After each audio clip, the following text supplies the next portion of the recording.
Friends, we need to talk about Memorial Day weekend.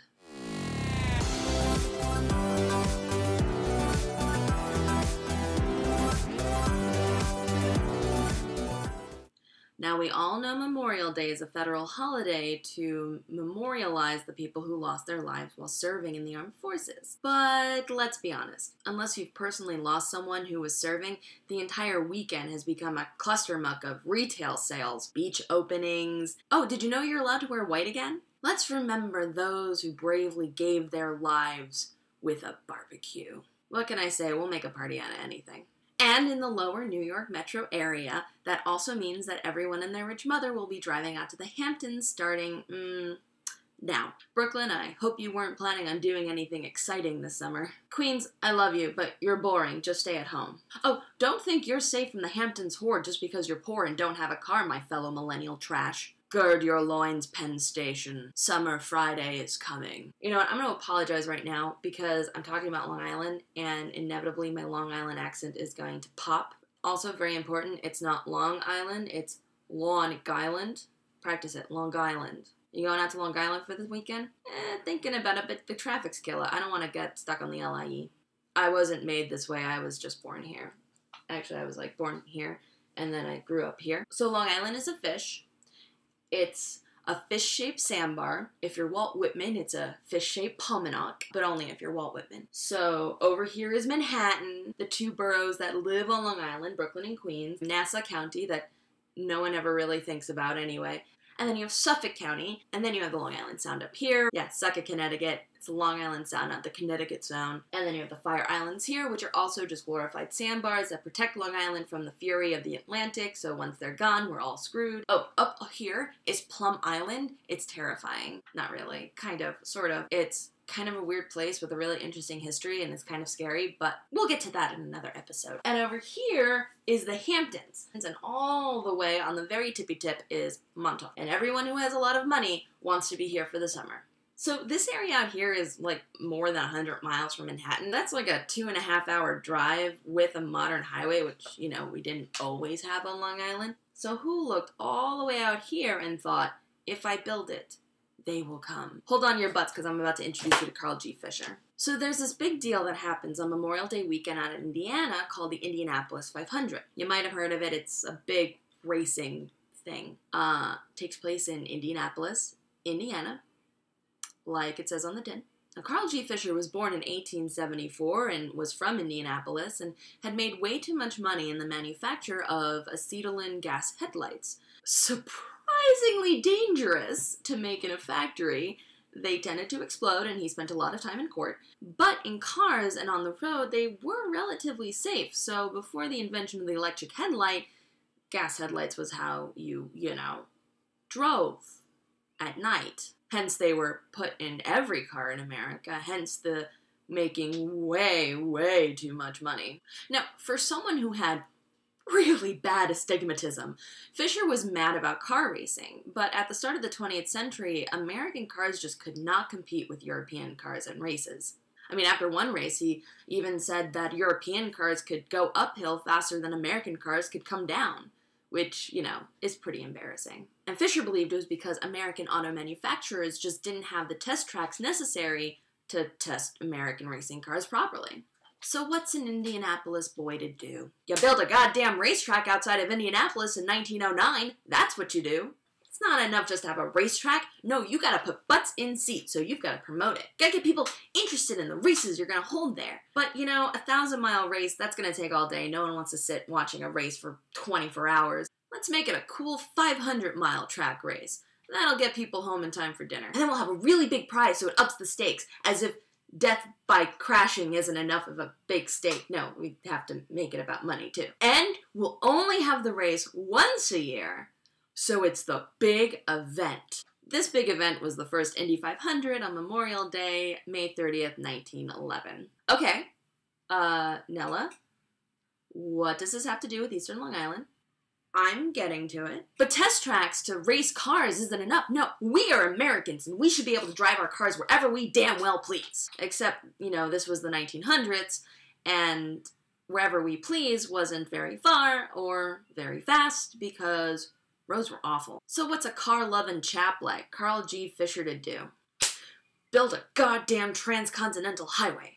That's what. So Carl G. Fisher starts drumming up support and money for the Lincoln Highway, America's first transcontinental highway. Okay, look, I drew a map. Oh yeah, you get 2 maps this episode. My apologies to New England. You did not fit on my map of America. Next time, I'm sure there'll be something I can talk about New England, and then you'll have a map all for your own. So we start in New York, and we dip into New Jersey, and then we head over Pennsylvania, into Ohio, over Indiana, into Illinois, then we hop-skip over Iowa, into Nebraska, Wyoming, duck into Utah, drive across Nevada, and end up in California, San Francisco.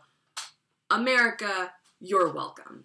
It's a smashing success. But along the way, he also builds the Dixie Highway. I'm going to draw this on that map real quick. Okay, so the Dixie Highway goes from north to south, circles Michigan, circling Michigan, heads into Indiana, cuts into Kentucky and Tennessee, veers its way into Georgia, which is the state here, and then it continues its way into Florida, and then it stops in South Florida outside a little town called Miami. And then it circles back around because, you know, Lord loves a loop. And that's it. That's the Dixie Highway. But why did he want to go to Miami?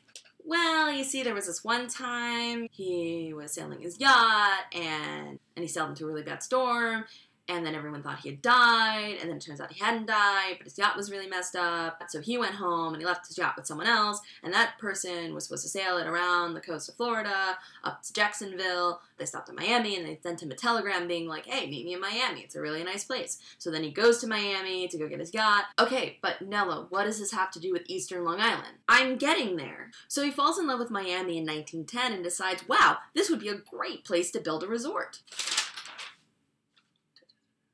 My apologies, let me rephrase that.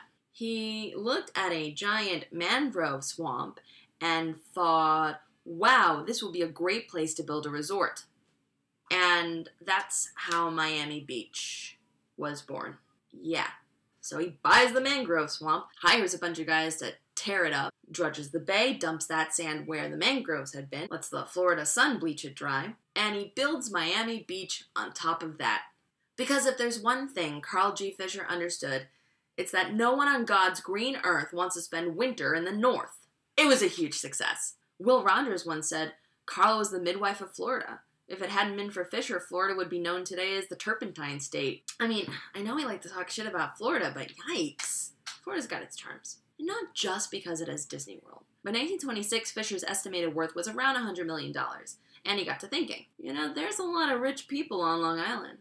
I mean, this is the age of the Long Island Gold Coast. F. Scott Fitzgerald wrote that Great Gatsby for a reason, people. But Nella, what does this have to do with traffic on Memorial Day weekend on Eastern Long Island? I am getting there! Now, at the time, Montauk was pretty much a glorified hunting estate for this one rich dude, and the Hamptons were a bunch of small, quaint towns. So Fisher buys around 10,000 acres in Montauk for $2.5 million, which comes to about $315 million in today's cash. That's a lot of money. I'm pretty sure there are houses now out in the Hamptons that are sold for that price. Because the Hamptons. Now, he would have bought the whole of Montauk, but there was about 1,700 acres he just couldn't get his hands on. He tried outbidding the competitor. The competitor, however, was Robert Moses. And in the 1920s, no one, and I mean no one, got in the way of Robert Moses and the New York State Parks Commission. And now you can still visit Hither Hill State Park. So there's that. This is gonna feel really weird to say out loud, but thanks, Robert Moses. Nella, who's Robert Moses?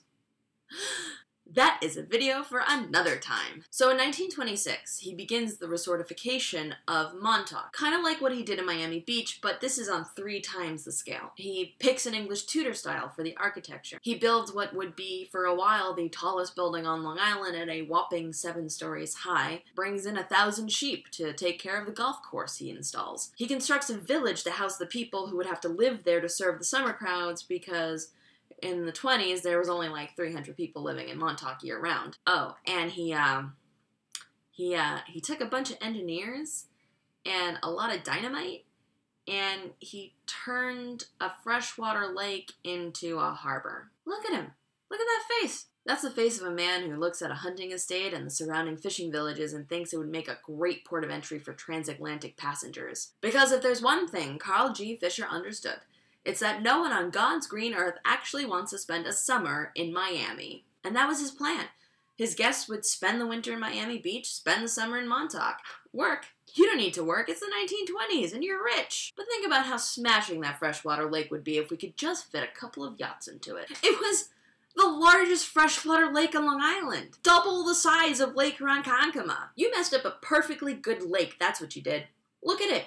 It has yachts. Who gave this man dynamite? Fisher's Montauk dream was ambitious and a little crazy. And after a hurricane wiped out Miami Beach in 1926 and the stock market crashed in 1929, Fisher's Montauk dream was also dead. You see, the problem with not selling lots until the project is completely developed is that if anything happens, you're the only guy who loses everything. Fisher, now penniless, had to abandon Montauk and live the rest of his days in a cottage on Miami Beach. However, people kept coming out to the Hamptons and to Montauk, staying at the Montauk Manor he had finished construction on. Fisher had, for better or worse, put the South Fork on the map. So you could say, if it wasn't for the guy responsible for the first Indy 500 on Memorial Day 1911, I might actually be able to leave my home on Memorial Day 2018. Thanks, Carl. To me, you'll always be the guy who ruined a perfectly good freshwater lake with dynamite.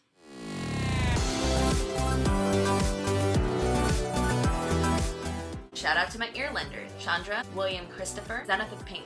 Shout out to my countrymen, BN12, Janice Archin, Sarah A. Lancaster, Gallon Russ, Liz Tudor, Gallon, Claire Agrippin of Belshaw, Alan Pfeiffer, Tibu Nicodem, Matthew Abbott, Christina Tillman, Hillary Thomas, Amy Thorne, Gomer, Donald Kronos King, and the Nerdcore Cabaret.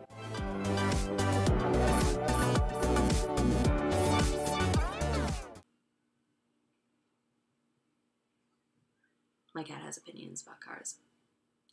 Okay, capable, get off. Get off the table.